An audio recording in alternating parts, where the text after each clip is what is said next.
আসসালামু আলাইকুম রহমতুল্লাহ। কী অবস্থা সবার, কেমন আছেন? তো আজকে আসলাম একটু ঘুরতে পার্কের মধ্যে। দেখতে পারতেছেন আমরা পার্কে বসে রয়েছি। আমার সাথে আমার নতুন একজন ফ্রেন্ড আছে, উনি নতুন আসছে ইউরোপে। তো ওনাকে নিয়ে আজকে কিছু কথা বলবো আর কি। উনি বেশ কয়েকদিন হচ্ছে আসছে আর কি, সৌদি আরব থেকে আসছে। যদিও সৌদি আরব থেকে আসার আগে উনি বাংলাদেশি ছিল, এবং বাংলাদেশের গরম, সৌদি আরবের গরম সম্বন্ধে আর ইউরোপের পরিস্থিতি বা যে আবহাওয়া সম্বন্ধে কিছু কথা বলবো আর কি আমরা।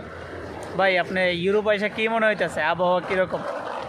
মানে আবহাওয়াটা কি, মানে কিসের উপর ডিপেন্ড করে এত শীতল আবহাওয়া? আমরা কিন্তু রুমে যে আমরা থাকি, আমরা যে রুমে বসবাস করি, এই রুমে কিন্তু এসি নাই, ফ্যান পর্যন্ত নাই, যে পাঙ্খা আমরা যেটা বলে আর কি দেশে, ফ্যান পর্যন্ত নাই। তো আপনার কাছে কীরকম মনে হচ্ছে, কিসের জন্য এইরকম শীতল আবহাওয়া আমরা আসলে ইউরোপে পাই?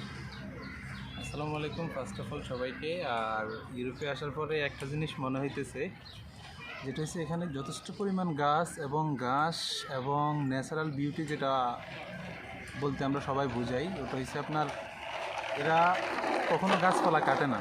যদি কোথাও যদি রাস্তার সীমানার শেষে বা রাস্তার মধ্যখানে যদি কোথাও গাছ থাকে, এরা রাস্তাটাকে ঘুরে আনায়, এই গাছটারে গাছের জায়গায় রাইখা দেয়। আর আমরা বাংলাদেশে যেটা দেখতেছি, একটা সময় বাংলাদেশে অনেক গাছপালা ছিল বা জনসংখ্যা আগে কম ছিল, এখন ডে বাই ডে জনসংখ্যা বাড়তেছে। আমরা কি করতেছি, যেটা ন্যাচারাল বিউটি গাছগুলা, ইভেন লাস্ট কয়েক বছর আগে আমরা দেখছি ঢাকা শহর থেকে মানে যেই গাছগুলো বড় বড় রাস্তা করার জন্য বা বিভিন্ন সরকারি প্রজেক্টগুলো করার জন্য গাছগুলো কাইটা লাইছে, অযথা কেটে ফেলে দিচ্ছে। তার মানে কি হইতেছে, রোদ্রের হিটটা ডাইরেক্ট আপনার খালি যে জায়গাটা ওটাতে আসতেছে। এখানে যে আমরা এখানে বসে আছি, মানে জাস্ট এরা রাস্তাটা রাখছে চলার জন্য, আদারওয়াইজ সব জায়গায় ঘাস এবং এরা যত্ন নিতেও হয় না। এটা এমনিতেই ন্যাচারালভাবে সুন্দর, কারণ এরা গাছগাছালি ন্যাচারালের প্রতি খুবই যত্নশীল।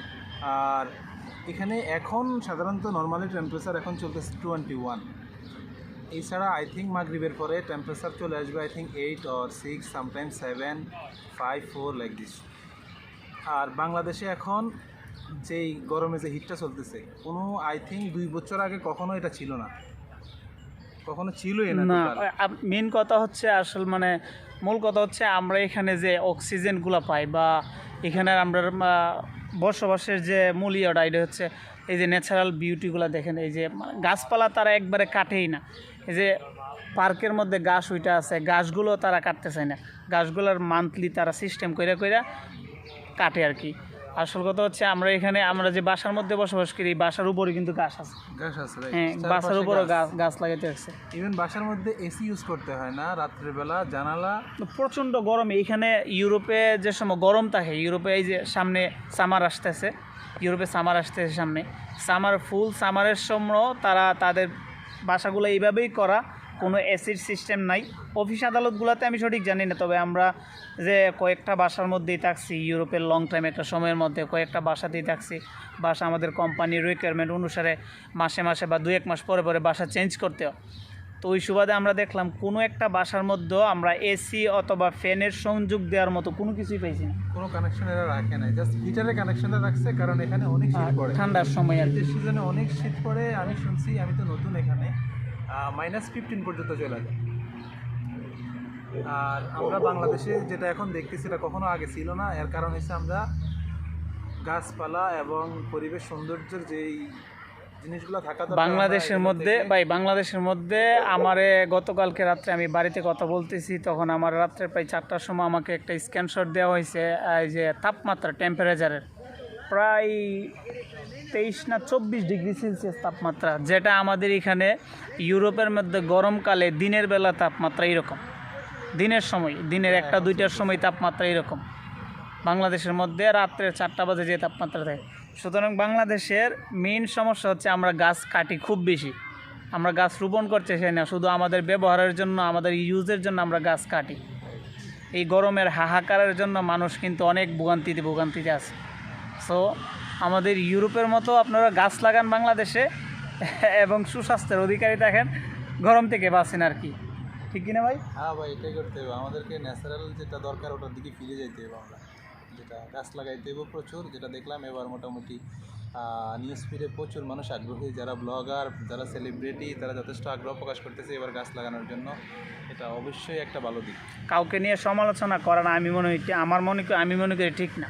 এই যে অনেকেই অনেক ধরনের যারা নাম বলবো না, চিফ হিট অফিসার সেগুলা নিয়ে আসলে সমালোচনা করতেছে। আসলে মূল অফ দ্য স্টোরি হচ্ছে আমরা সবাই সমালোচনা করতে পারি, কিন্তু ওই জায়গাটার দ্বারাই আমরা নিজে যদি আমরা তো বাংলাদেশের একজন নাগরিক, সচেতন নাগরিক হিসেবে আমাদেরও দায়িত্বের মধ্যে পড়ে যে কিভাবে এই গরম নিধন করা যায়। মেইন সমস্যা হচ্ছে আমরা যদি দেখেন বড় বড় সিটি, আমি ভাই খেয়াল করে দেখছি যে জার্মানি, নিউ ইয়র্ক অথবা ফ্রান্স, বিভিন্ন বড় বড় সিটিতে আমি দেখছি বড় বড় সিটিগুলোতে, এই বড় বড় দেশগুলোর সিটিগুলোতে পর্যন্ত তারা গাছ কাটে না। তাদের যদি কোনো রাস্তা করতে হয় বা কোনো সরকারি প্রজেক্ট করতে হয়, তারা গাছগুলা রাখে, গাছ রাইখা তারা তাদের মতো করে রুট করে বা বিভিন্ন প্রজেক্টগুলো তৈরি করে। এরকমভাবে তারা তৈরি করে যে যাতে করে গাছগুলো না কাটতে হয়। তো আমাদের মেন সমস্যা হচ্ছে আমরা গাছ কাটি আর গরমের জন্য ভোগান্তি ভুগি, সরকারকে গালি দিই, একে সেকে গালি দিই, এমপি মন্ত্রী সেগুলো। আসলে মেন সমস্যা হচ্ছে আমাদের নিজেদের মধ্যে।